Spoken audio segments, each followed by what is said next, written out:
और संदीप, वही बात है कि उत्तर प्रदेश में मैं जो प्रोफेसर अखिल स्वामी कह रहे हैं, मैं जरा दर्शकों को जल्दी से एक चीज याद दिला दूं। अमित शाह के 3 ही एक ऐसी स्टेट हैं हिंदुस्तान में जहां उनके मन मर्जी के लोग नहीं है। सबसे बड़ी स्टेट उत्तर प्रदेश 80 एमपी वाली, दूसरी महाराष्ट्र 48 एमपी वाली देवेंद्र फडणवीस हैं, तीसरा फिर बिहार 40 सीटों वाली नीतीश कुमार भी इनकी पहली पसंद नहीं है। और इन तीनों स्टेट में कुल 168 एमपी, उस 168 में उत्तर प्रदेश से 33, महाराष्ट्र से 9 और बिहार से 12 बीजेपी के एमपी हैं। ये मैं बात इसलिए कर रहा हूं कि अमित शाह को अगर जिस दिन भी प्रधानमंत्री बनना होगा तो अमित शाह के लिए जरूरी है कि बीजेपी के अपने 273 एमपी से ज्यादा अपने एमपी हो। तो उनकी सारा गुणा भाग इसमें है कि किसी तरह से उनके एमपी हो। जो प्रोफेसर अखिल स्वामी ने कहा, मैं डॉक्टर संदीप उसी पे आपसे आ रहा हूं। बीजेपी की, हम सब लोग आरएसएस की विचारधारा के अगेंस्ट लोग हैं, इसमें कहीं कोई दोहराए नहीं, इसलिए इसको दोहरा नहीं रहा हूं। लेकिन with in BJP Modi ji के बाद, और सिर्फ उत्तर प्रदेश नहीं, मैं अखिल स्वामी साहब आपसे एक चीज बताऊं, मैं उत्तर प्रदेश से बाहर जब जाता हूं तो योगी जी इतने बड़े नेता के रूप में वहां जो बीजेपी के वो जो एक राइट विंगर्स हैं, उनमें मैं अमेरिका की बात करूं तो ये ज्यादा बड़े नेता हैं, इवन मोदी जी से ज्यादा बड़े हैं। लोगों को लगता है बस यही एक हैं जो हिंदू धर्म को ठीक से कायम रखे हुए हैं। तो वोट तो इनके पास है, मतलब इनके कहने से हो सकता है कि एक एमएलए रिजाइन न करे, ये भी मैं कह रहा हूं।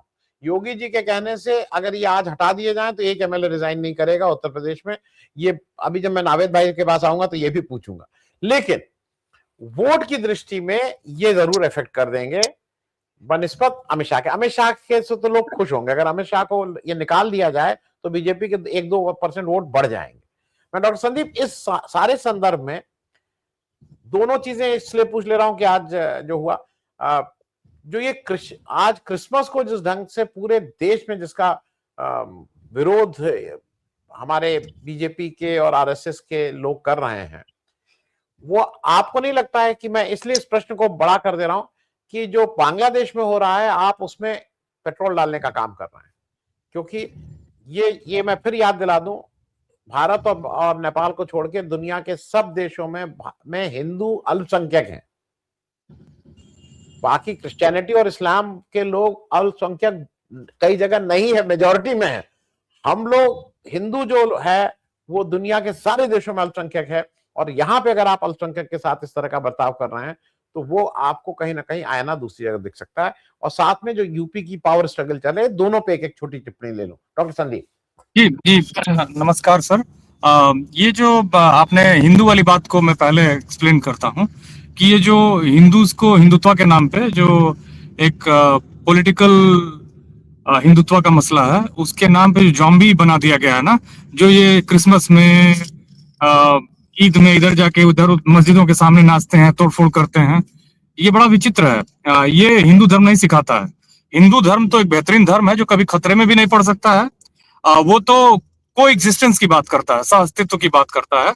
हिंदू धर्म में लिंगायत हो सकते हैं, आप कबीरपंथी हो सकते हैं, साय हो सकते हैं, वैष्णव हो सकते हैं, इवन नास्तिक हो सकते हैं। तो किसी की ना सर्टिफिकेट की जरूरत नहीं है। लेकिन ये कुछ गुंडागर्दी, इसके पीछे सारी राजनीतिक पार्टियां जिम्मेदार हैं जो सत्ता में रही हैं। मैं तो कभी कभी इसको स्पष्ट ढंग से कहता हूं कि कांग्रेस को इस तरह के जो संगठन है ना, बजरंग दल, जब वो पावर में थी तो इस तरह के लोग क्यों प्रॉस्पर हो रहे थे भाई?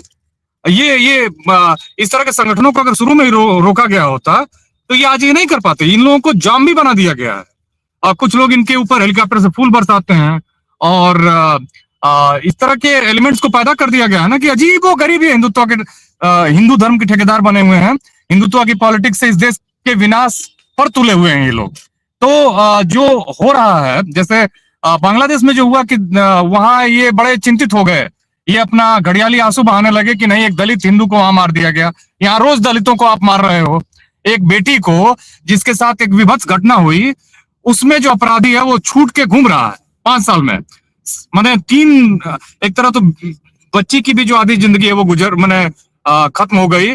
3 लोग मारे गए, 3.5 लोगों की मौत की कीमत एक व्यक्ति का 5 साल में जेल से छूट जाना है। गजब की व्यवस्था है भाई।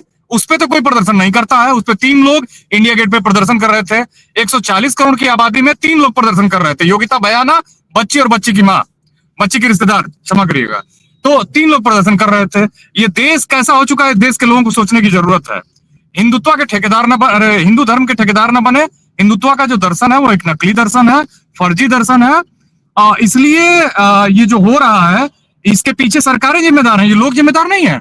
अगर आप कानून मजबूत होता तो ये लोग जेल में होते। इस तरह के जो संगठन है, यही हाल हुआ म्यांमार में। एक सेना हुआ करती है जो बुद्धिज्म, एक्चुअली जो धर्म जहां मेजोरिटी में है वो यही सब काम करने लगता है। बुद्धिज्म जो कि हमेशा टॉलरेंस सिखाता है, म्यांमार उसको फॉलो करने वाला देश है। वहां पे भी बुद्धिस्ट कुछ एग्रेसिव होके और वहां जो माइनॉरिटीज थे उनके खिलाफ अत्याचार करने लगे। जो आपने नेपाल की बात कही, नेपाल के जो हिंदू हैं वो फिर भी बहुत टॉलरेंट है और वो अपने हिंदू धर्म के महत्व को समझते हैं। क्योंकि वहां कोई ऐसी पार्टी नहीं है नेपाल में जो इस तरह के रिलीजियस सेंटिमेंट्स को भड़का के और अपना पॉलिटिकल माइलेज लेना चाहती है। नेपाल के हिंदू बहुत ही दुनिया के कोने कोने में पहुंच के मेहनत करके और अपनी स्थिति मजबूत कर रहे हैं, नेपाल को भी मजबूत कर रहे हैं। भारत की हालत ये हो गई है कि ये जो इनटॉलरेंट लोग हैं, जो इस तरह का कल्चर बढ़ा रहे हैं, उससे और भी कई तरह की समस्याएं बढ़ रही हैं, सामाजिक, सांस्कृतिक, आर्थिक भी बढ़ रही हैं। रही बात जो आपने दूसरा सवाल पूछा था, जो सिचुएशन है उत्तर प्रदेश की पॉलिटिकल सिचुएशन है, बीजेपी की भीतर की लड़ाई है। ये जो गुप्त कमरे की बैठक की बात की जा रही है, ये बेसिकली ये पॉलिटिकल बार्गेन का मसला है। क्योंकि इनको लगता है कि योगी के ऊपर तलवार लटक रही तो यही सही समय है। ऐसा कोई ये कोई बहुत क्रांतिकारी विधायक नहीं है, ये सब उसी तरह के लोग हैं। तो इनको लग रहा था कि इसी समय हम बार्गेन कर सकते हैं, चाहे वो मंत्रिमंडल में हो, चाहे वो सेंटिमेंट्स का मामला हो, चाहे हमारा रिप्रेजेंटेशन हो, या फिर पॉलिटिकल कोई भी एक माइलेज मिले, गेन मिले, इसके लिए ये सब मीटिंग की गई है। मुझे नहीं लगता है कि इसका कोई प्रभाव है, क्योंकि ये जो बीजेपी की जीत है उत्तर प्रदेश में, उसके पीछे एक व्यापक पूरा एक प्लानिंग थी। इसमें कोई एमएलए अपने बल पे जीत के आया हो, एमपी अपने बल पे जीत के आया हो, उसको क्लेम करे और उसमें बहुत सच्चाई हो, ऐसा मुझे नहीं दिखता है। रही बात योगी के हिंदुत्व के फिगर के रूप में, तो हिंदुत्व के फिगर हो सकते हैं, लेकिन ये पॉलिटिक्स बहुत ज्यादा आपको लोकप्रिय भी नहीं बनाती है, बहुत ज्यादा वोट भी नहीं देती है। तो मुझे नहीं लगता है एक्चुअली ये जो पॉलिटिक्स है एग्रेसिव हिंदुत्व की या एग्रेशन की, ये बेसिकली उन्होंने अपना एक ब्रांड बनाया, लेकिन कहीं ना कहीं मोदी की एक इमेज थी जिसकी वजह से उत्तर प्रदेश में भी इन लोगों को बहुत बड़ी सफलता मिली और उसका एक फायदा हो रहा है।